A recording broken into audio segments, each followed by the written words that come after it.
continue this little series I kind of have going these last few videos of showing you my harvest on certain things. This is the Golden Jenny melon. Now my melon, I just weighed it. It weighed in at 11 ounces, 11.4 ounces. It says on the Baker Creek website that they're 2-pound beauties. So mine is less than half that size. But when I went to touch it today, it fell off the vine. I'm not sure if I'm accurate saying this, but we have had some excessively hot temperatures, and I think some of these melons are just saying, okay, we're ripe, we're done, we're ready to come off the vine, even if they're not fully ripe. Let's cut it and see what it looks like. Well, there it is. It looks pretty succulent. It looks done. It may not be a 2-pounder, but it does look done. The meat goes all the way out to the edge. You would see a lot of green rind if it wasn't near about ready. But the orange color goes out to the edge. It looks pretty good. I'm gonna do the taste test. I'll let you know how it is. Okay, this one I can say for sure is done because that bite that I took tasted like a really good succulent cantaloupe. It had some sweetness to it. It wasn't bland tasting or anything. It tasted like a really good cantaloupe taste to it. So this was pretty much a win, I would say. I wish it would have gotten bigger, but that's okay. These Golden Jennies are pretty prolific. I had some trouble this year growing. As I've told you, my dog kind of decided he liked that bed and dug up some plants and things. But I do have some more plants that are out there on the vine. So hopefully they'll come to fruition and grow. I'm gonna save seeds from this one for sure. I paid $3 for the pack of seeds from Baker Creek, and just this one little melon has so many seeds in it. And I'm gonna save them, and I won't have to purchase them anymore. And even though this melon didn't get as big as I'd like it to get, it still tastes really good. So I'm gonna save those seeds. It is acclimated now to my climate, so hopefully those seeds will grow good next year. But as you know, I'm kind of trying the landrace gardening method. And so I'm just gonna probably end up planting these melons with other melons, with maybe even with the Ford hook gems and different things like that, and let them grow all kind of close to each other. And over the next couple of years, just see which ones adapt and do well here. Now these did grow this year, and I did get at least this one melon off of there. I'm waiting on the other ones to finish. But I'd like to just kind of keep going with them, let things cross-pollinate, and try to find out which strands, which varieties will just take off around here. Which ones will do good with that genetic diversity of cross-pollinating, and what kind of melons I end up with in 2 or 3 years. I just want an end product. I want an end product. I'm not married to just having this variety or that variety, even though I did order seeds for them like that. I really want to develop varieties that may just be unique to my property, but that will grow here. So I'm definitely saving these seeds. I saved the Ford hook gem seeds the other day. Let me show you how many seeds I got out of those 2 little melons. Look how many seeds came out of just those 2 little bitty Ford hook gem melons. Look at there. And to think that we pay $4 a pack sometimes for 15 to 25 melon seeds. Look at this. Look how many seeds. If I packaged those up and sold them to people for $4 a pack, I could make a little money. But I'm not going to do that. These I'm going to just save as Ford hook gems. I'm going to save my Golden Jennies as Golden Jenny seeds. But what I'm saying is I'm probably going to plant a lot of these in close proximity to each other next year and see how they do, and see which ones start thriving, see which ones have acclimated the best, and let them cross-pollinate and do their thing, because I want to develop some varieties that grow really, really well here and that I can really depend on. To piggyback on what I was just talking about when I mentioned landrace gardening,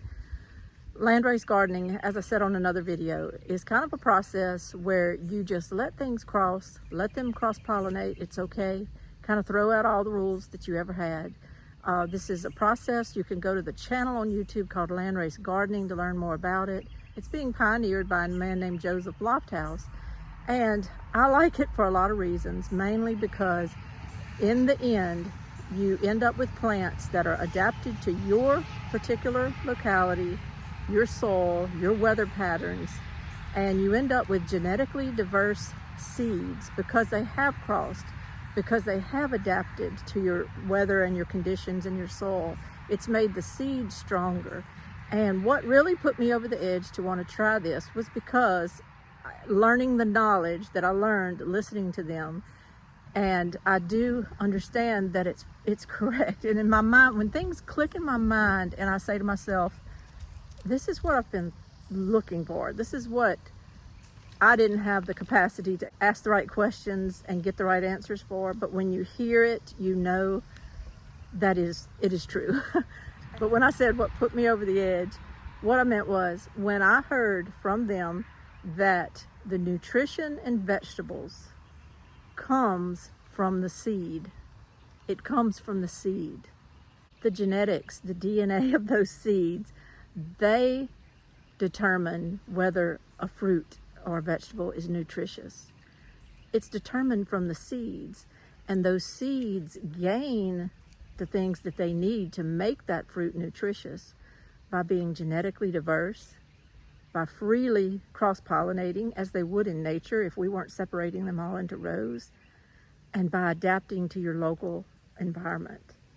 If you can do those three things, you're going to create seeds to vegetables that will grow fantastic on your property and that will taste good in the end when you select the best and the strongest, and then finally, after a couple of years, you select for taste. You will end up with the best tasting, most hardy, most prolific vegetables that could possibly be grown on your property.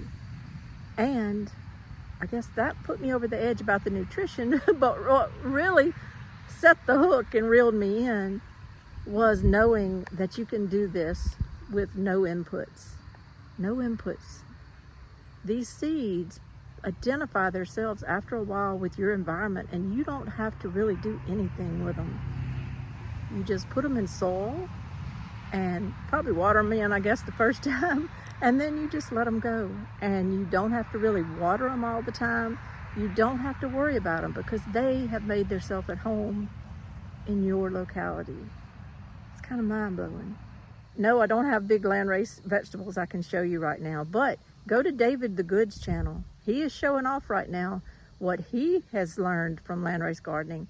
And this year he has produced, finally after a couple of years of selecting, he's produced a cucumber that is just massively producing on his property, massively. Go to David the Good's channel and you'll learn a lot about landrace gardening. He does this gardening all the time and it's working for him. And he has about 10, 11 kids and he has a big family to feed and it's working for him. This bag I have here says landrace seeds, year 1. I know it's hard to read on my bag. Pole snap beans. And this bag is a big conglomeration of all the seeds that I had in my drawer. I have a few seeds left in there because I had pounds and pounds of some seeds. But I did take a few of them and mix them in here. So this is a mixture of everything that I have. Every pole snap bean. I did not put yellow pole snap beans in here with this. I only put green, or if they're like a mottled green, green with purple stripes like a rattlesnake pole bean or whatever, they're all in here. And I'm putting it into action. I had told you on one of the videos that I was pulling out my beans from my azalea row, from the branches that I have on this azalea branch row, and I did that. And I had told you I was going to go ahead and plant some rattlesnake pole beans, and I did. And you can see they're up, they're looking good, and they're up. But what I did after that is I took seeds from this bag and I went around this whole bed and planted seeds around every pole from this bag. And I have seeds coming up right now. One right there, you can see the little seed head on the end of it. I have other seeds over here coming up, the little ones coming up. That's all from this second planting that I did from my landrace seed bag. Now none of these are landrace seeds at the moment, but I'm wanting to make it into a landrace garden is what my goal is. And so what you do is you just plant things together and you don't worry about cross-pollination. And I'm gonna let all these beans just grow together. The ones that thrive, the ones that put off a lot of pods, the ones that grow tall and are hardy and don't seem to be eaten up by bugs, I'll keep seeds from those. The ones that get choked out, that don't like a crowd, that can't handle somebody else near them taking their minerals or their water, those will go by the wayside. They'll die on their own. I won't have anything to do with it. I've been blessed so far, and I've got a lot of green beans in my freezer right now from all my bush beans and pole beans that I have growing all over my property. And so this is a test.